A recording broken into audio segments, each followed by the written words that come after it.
नमस्कार, सत श्री अकाल दोस्तों, कैसे हैं आप सब। मैं ठीक हूं और आज मैं आप सबके लिए लेकर आई हूं पॉडकास्ट, क्योंकि कभी कभी पॉडकास्ट भी सुनना चाहिए। और हो सकता है कि आप गाड़ी में बैठ के मुझे सुन रहे हो तो पॉडकास्ट ज़रूरी है, क्योंकि चेहरे पे नज़र चली जाती है तो दुर्घटना घट जाती है। जी हाँ, इन दिनों कुछ ऐसा ही हो रहा है। कुछ ऐसा इसलिए हो रहा है क्योंकि जगत भैया और जगत दीदी की कहानी जो है वो एंडलेस होती जा रही है, यानी कि इस कहानी का कुछ अंत नज़र नहीं आ रहा है। कल जगत दीदी कैमरे के सामने आई थी, जो कि इतने दिनों से डरी छुपी बैठी हुई थी, लेकिन अब कैमरे के सामने आने के बाद भी जगत दीदी ने अपना पहले वाला अवतार नहीं छोड़ा, यानी कि उन्होंने इस सारे विवाद से कोई सबक नहीं लिया है, क्योंकि उनका अंदाज तो धमकाने वाला लगा था। ऐसा लग रहा था कि वो रो रो के धमकी दे रही हैं, जैसा कि जेसिका गुप्ता अपने ब्लॉग्स में बता चुकी हैं कि किस तरह से जगत दीदी सबको इमोशनल अत्याचार करती हैं।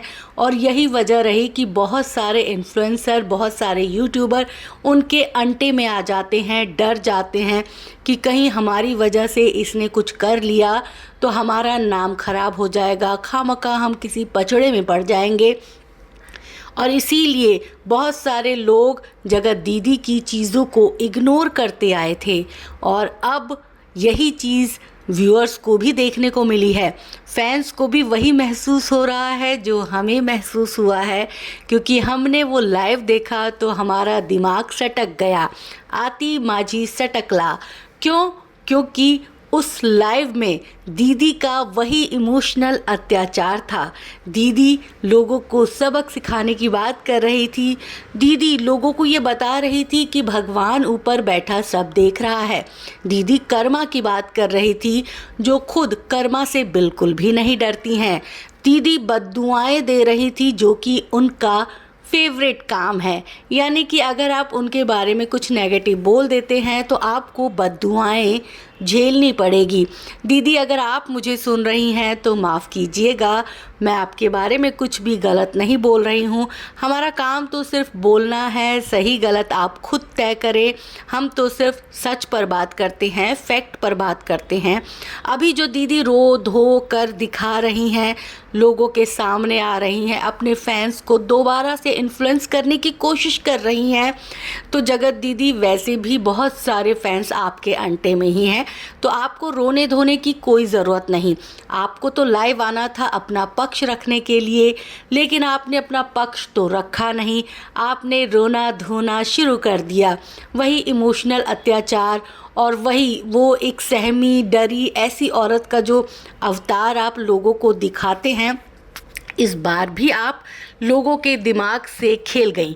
आपके उस लाइव को देख के बुरा तो हमें भी बहुत लग रहा था, क्योंकि हम किसी औरत को रोते हुए नहीं देख सकते। बहुत सारे लोगों को आपके रोने पर दया आ गई और बहुत सारे लोगों ने आपको माफ़ भी कर दिया। लेकिन हमारा सवाल है कि 3 लोग जिसे आप जो है अपने अंटे में लेना चाहती हैं, यानी कि आपने खुद बोला है कि अगर मुझे कुछ हो जाता है तो वो 3 लोग इसके जिम्मेदार होंगे। तो 2 लोगों का नाम तो जग जाहिर है, जगत भैया और जगत भाभी। लेकिन ये तीसरा शख्स कौन है या कौन है, मतलब महिला है या पुरुष है, इस बात को लेकर अभी भी हम सबका दिमाग चकराया हुआ है। क्योंकि कहीं ना कहीं हमें लग रहा है कि जेसिका गुप्ता के वीडियो से आपको दिक्कत हुई है, और कहीं ना कहीं वो तीसरा नाम जेसिका गुप्ता का भी हो सकता है। हालांकि हम बिल्कुल नहीं चाहते कि ऐसा कुछ भी हो, लेकिन जब आपने खुद 3 नामों का जिक्र किया तो लोगों के जहन में सवाल उठने तो मतलब लाजमी सी बात थी। और वही हम सबके दिमाग में भी उठ रहा था कि आखिर वो 3 शख्स कौन हैं। और आप जो इन्फ्लुएंसर को, जो दूसरे यूट्यूबर्स को बद्दुआ दे रही हैं कि वीडियोस मेरा नाम लेके व्यूज़ कमाने की कोशिश की जा रही है, तो देखो ये किसी भी यूट्यूबर ने कोशिश नहीं की है।